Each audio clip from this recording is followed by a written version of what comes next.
আর্য খুব বেশি কথা বলতে পারত না। ক্লাসের শেষ বেঞ্চে বসে শুধু অনন্যার দিকে তাকিয়ে থাকত। অনন্যা যখন হাসত, আর্য চোখ নামিয়ে নিত। ভয় পেত যদি সে বুঝে ফেলে।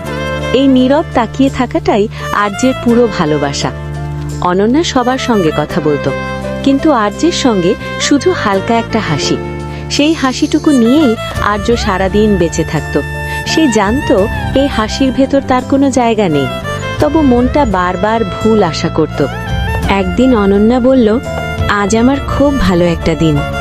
আর্য জিজ্ঞেস করল না কেন, কারণ সে জানত ভালো দিনটার গল্পে সে নিজে নেই। ধীরে ধীরে অনন্যা কারো নাম নিতে শুরু করল।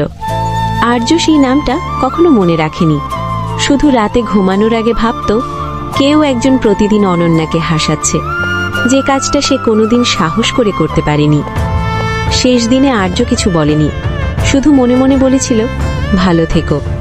অনন্যা কখনো জানল না কেউ একজন তাকে নিঃশব্দে খুব গভীরভাবে ভালোবেসেছিল।